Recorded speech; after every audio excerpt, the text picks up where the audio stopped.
esse aqui é um apêndice da aula aqui, a aula 1, essa é a aula 2, né? A gente falou de fascismo, nazismo na Europa e tal. E vamos falar aqui do Estado Novo.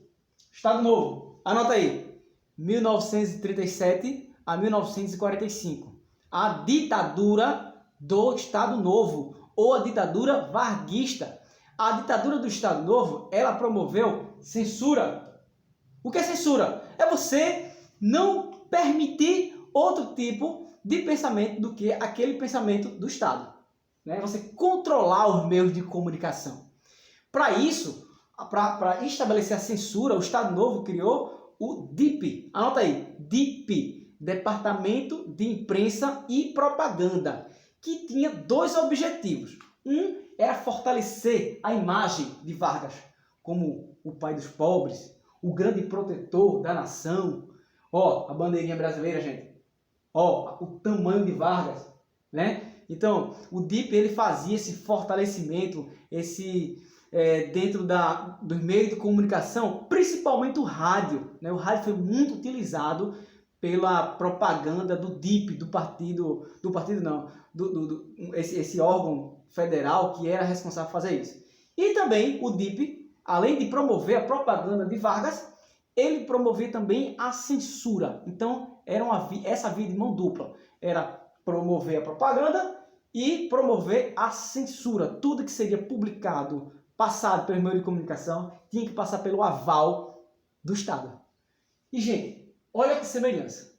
Essa é a imagem de Vargas, o grande patriota, defensor da nação, o pai dos pobres, dos oprimidos, né? Como se costumava noticiar, né? A imagem de Vargas. E do outro lado, Hitler na Alemanha. Percebam que tem característica extremamente parecida, né? Então, a diferença aqui é que, e remete àquela coisa, né, do totalitarismo e autoritarismo. Aqui é o partido nazista, né? Então, a ideia suprema era do Estado nazista. E aqui, a coisa patriótica, né? A coisa patriótica do Getúlio Vargas. Dentro da ditadura varguista do Estado Novo, que foi uma ditadura, né? Toda ditadura é autoritária, né? Então, dentro dessa coisa que chama-se autoritarismo ditatorial. Beleza? Então, censura, perseguição política. Então, até gente famosa foi perseguida nessa época, né? Como, por exemplo, Graciliano Ramos, o autor Graciliano Ramos. Né? E personagens que, ora, era filiado ao Partido Comunista Brasileiro, como Luiz Carlos Prestes, Olga Benário, que veio da Europa para ajudar Carlos Prestes numa ideia de se implementar o socialismo no Brasil, que foi um fracasso total em 1935, né? Ficou conhecido como uma intentona comunista, né? Que não foi nada mais nada menos do que uns 4 quartéis que tentaram se levantar para implementar o socialismo, mas não tinha. A população brasileira nem sequer saiu do campo, nem sequer sabia o que estava acontecendo, né? Mas foi o que Vargas precisou para dizer, tá vendo? Se a gente não fizer nada, o Brasil vai virar um país comunista. Então, em 1937, tem o Plano COI. O Plano COI, só depois que ficou sabendo, né? Foi o governo varguista dizendo assim, existe um plano para transformar o Brasil em um país comunista. Vamos defender a nossa família, vamos defender os nossos valores, vamos defender a nossa nação, porque desde a década de 30 existia, né, essa ideia de que o comunismo viria por acabar com a família, viria por acabar os laços fraternais criados pela sociedade civil cristã. Né? Então, e foi exatamente, né, criando mesmo, né, esse plano, né, de que os comunistas iam dominar o Brasil, que Vargas, em 1937, estabelece a ditadura varguista. Beleza? Então, a aproximação com as massas na tutela dos direitos sociais. Como assim? Se liga. Getúlio Vargas foi um ditador e, concomitantemente à atuação dele como ditador, ele foi o cara que implementou a consolidação das leis trabalhistas. Os direitos trabalhistas surgem com Getúlio Vargas. Não quer dizer que seja uma dádiva de Vargas para os trabalhadores, né? Isso tem que ser repensado. Os direitos dos trabalhadores estavam sendo reclamados desde que o Brasil é Brasil. Várias greves, a primeira greve geral do Brasil é de 1917. Então existia sim vários movimentos trabalhistas, vários movimentos da classe trabalhadora que pedia, lutava por direitos, por espaço dentro do Estado. E aí, Getúlio Vargas consegue fazer com que isso, né, usando da censura, usando do aparelhamento ideológico do Estado Novo, né, ele consegue fazer com que o Brasil entendesse que era ele que estava dando. Então é a tutela, né? O Getúlio Vargas, ele tutela os direitos trabalhistas. Tipo assim, ó, sou eu que estou dando. Então isso aqui é um presente do grande pai, do grande líder, né? Então esses direitos sociais, direitos sociais, né? Direito político não estava não, porque era ditadura, né? Esses direitos sociais, ele começou a ser vinculado à imagem de Getúlio Vargas, né? A Hora do Brasil. Professor, não está errado não, né? Voz do Brasil. Voz do Brasil. Até hoje existe, né? Voz do Brasil. Mas na época de Vargas era a Hora do Brasil. A Hora do Brasil, gente, era um mecanismo utilizado por Vargas para dialogar com o povo, falar com o povo. Então, semanalmente, né, tinha a conversa com o presidente. Então, o ministro, né, sentava lá e dizia tudo que o presidente estava fazendo. Levando em consideração que a década de 30 no Brasil, né, o nível de analfabetismo era muito grande, levando em consideração que na década de 30 no Brasil, o rádio era o mecanismo, era o meio de comunicação mais utilizado, mais difundido, mais popular. Getúlio Vargas se utiliza do rádio para se comunicar com o povo brasileiro. E ele é o fundador de uma coisa que chamaram de populismo. Populismo é essa aproximação entre o político e o povo, que no meio do caminho, hoje a palavra populismo tem um sentido muito negativo. Durante a década de 30, 40, 50 no Brasil, ser um político populista era estar na crista da onda, né? Era ser o cara que estava dialogando, que estava chegando junto ali com a população, com o povo. Até porque, historicamente, né, os governantes brasileiros ele não têm essa característica de escutar o povo, né? Então Vargas ele criou é o fundador do populismo no Brasil, né? Ele criou esse mecanismo de aproximação com o povo. Agora, esse mecanismo de aproximação, ele é do jeito que o Vargas e o Estado Novo queria. Por quê? Não ia se aproximar, por exemplo, de um partido comunista. Inclusive, durante o Estado Novo, foi posto na ilegalidade, né? Então, existia a censura ideológica partidária, né?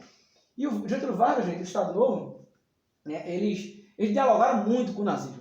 Muito mesmo. A ponto até que, dentro do Estado Novo, o Brasil não recebeu judeus. Não entrava judeu no Brasil.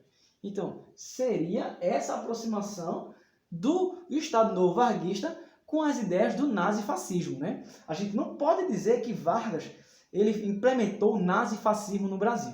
É um regime autoritário que tinha algumas características do nazifascismo. Essa é a colocação mais correta. Beleza? Então, o Estado Novo foi isso, né? E acabou em 1945. De 1937 a 1945. Fala-se que nesse momento as prisões ficaram abarrotadas. Abarrotadas por quem? Por inimigos políticos. Que via sendo construída essa ideia, né, o Estado Novo não surge do nada, né? Então, em 1930, né, já começa essa empreitada de Vargas para aquilo, né, que muitos historiadores falam que sempre foi o objetivo final de Vargas, né? A forte concentração de poderes, né, nele durante o Estado Novo. Né? Se fechou o Congresso Nacional, você não tinha liberdade de expressão, o fim do habeas corpus, né? Professor, o que é habeas corpus?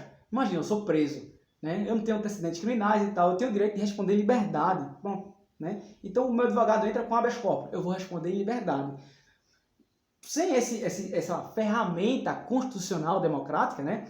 Você pode ser preso e ficar ao bel prazer da autoridade política lhe manter preso ou não, né? Então, sem garantia da violação, da tortura, por exemplo, né? Muita gente foi torturada também durante o período Vargas, né? Enfim, foi essa conjuntura dentro do Estado Novo varguista. Lembrando que o período varguista ele tem 3 fases, gente.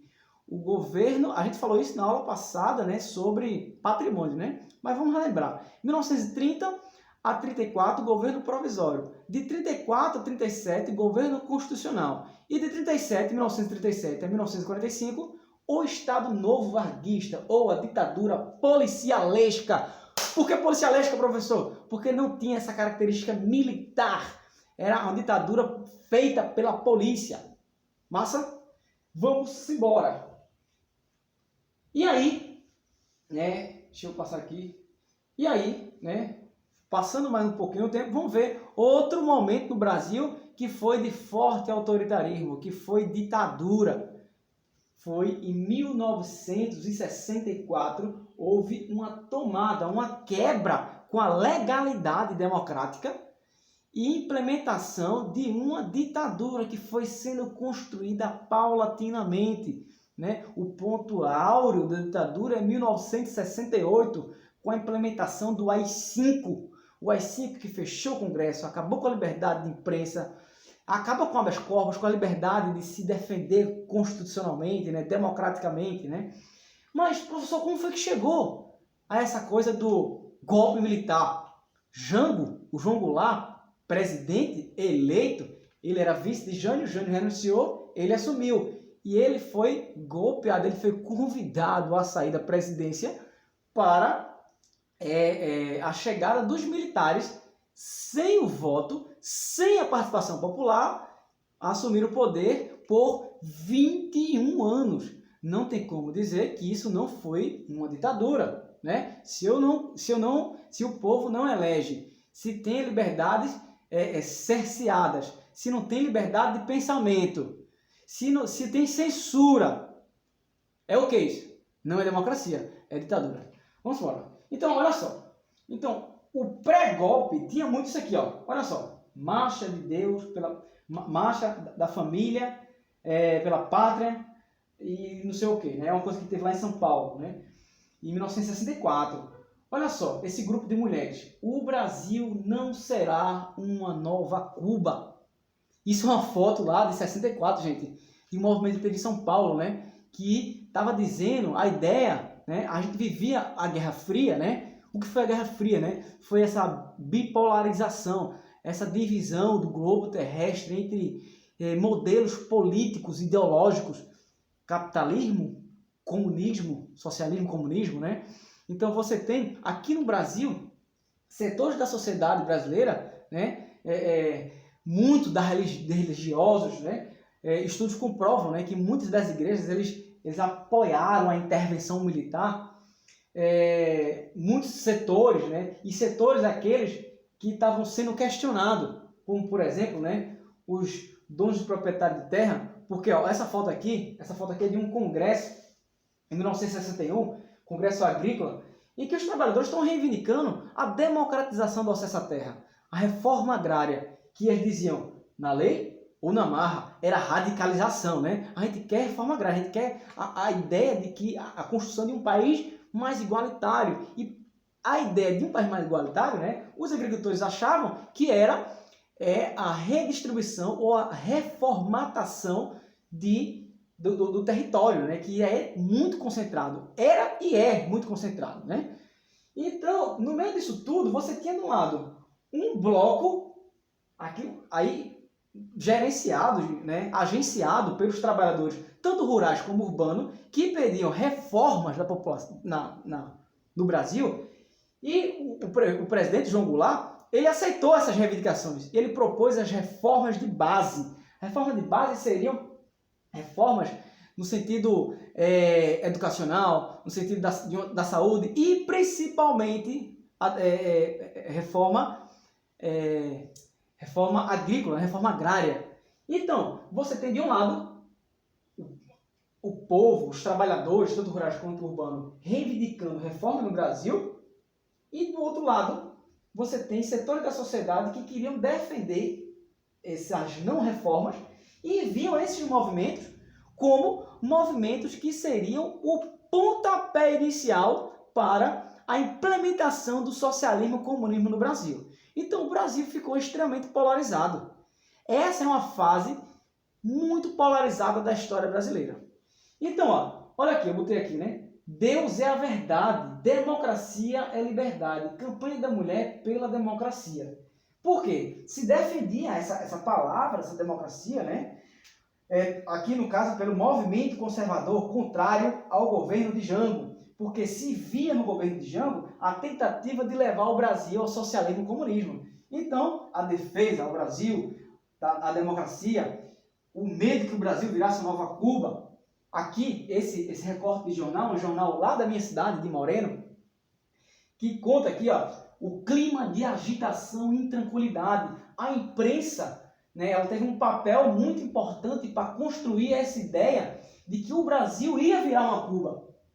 O Brasil ia virar um país socialista comunista, né? Então, em nome disso, o que se faz para salvar o Brasil? Uma intervenção militar. Jango foi deposto, né? Jango foi deposto e se colocou lá, né? O primeiro, o Castelo Branco, foi o primeiro presidente militar. Ele não foi eleito pelo povo, ele foi uma junta civil-militar, se escolheu Humberto Castelo Branco para ser o presidente do Brasil. E a ideia era para ser rápido, era para frear o avanço do comunismo no Brasil. Aí onde quebra essa ideia, né? Aí onde você vai ver, né, que pronto, se é para frear o avanço do comunismo, né, vai lá, depois Jango, acaba com o movimento, né, os movimentos de reforma agrária e tal, essas demandas sociais, e depois restabelece a democracia, né? Mas não foi isso que se viu, né? O que se viu foi um revezamento de presidentes militares que durou 21 anos. Beleza? E o que não dá brecha para a gente dizer que não foi uma ditadura. Beleza? Então, ó, como remédio a esse Brasil que estava caminhando para o socialismo, o golpe militar. Esse golpe militar, ele foi de 1964 e ele foi se construindo aos poucos. Ele tem várias fases do regime militar no Brasil, né? Então, primeiro, de início, eu tive contato, gente, com esses documentos aqui, ó, inquéritos policiais militares, tanto urbanos como rurais. E foi uma limpeza ideológica que se fez no Brasil, né? Então, imagina só, se eu sou funcionário do Banco do Brasil e participo de greve, eu apoio o Jango, né? Eu apoio as reformas de base, eu apoio essa coisa da reforma agrária, da democratização do acesso à terra, né? Então, se eu apoio isso, os inquéritos policiais militares, né, com a implementação do golpe, né, a deposição do Jango, eles começaram a dizer assim, esse funcionário aqui do Banco do Brasil, ele é comunista, né? E aí demitia, jogava para fora, muita gente foi demitida numa tentativa de limpeza ideológica, né? Olha só, né? Dentro da normalidade democrática, você pode pensar o que você quiser, né? Não ferindo a Constituição, a legalidade, você pode pensar o que você quiser.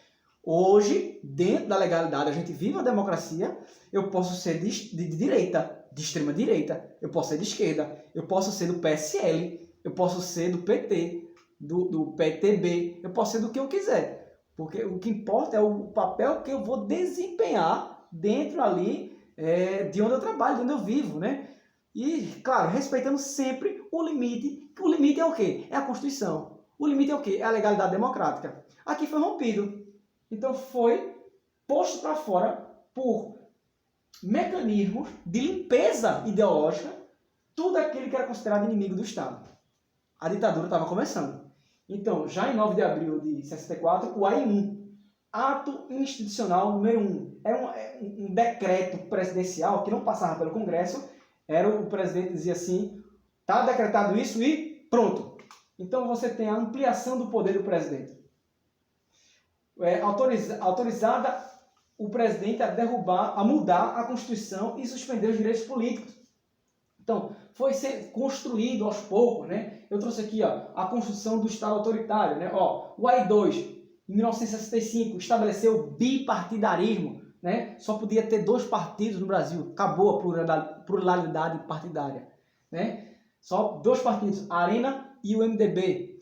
Você tem o AI-3 em 66, estabeleceu eleições indiretas para governador e vice. Prefeito de capitais indicado pelos governadores. Então, a eleição do governador era indireta, era pelo Congresso, e os prefeitos das capitais eram indicados pelos governadores, sem a participação do povo, né? Era uma coisa indireta. O AI-4 extinguia os efeitos da Constituição que estava em vigor de 1944.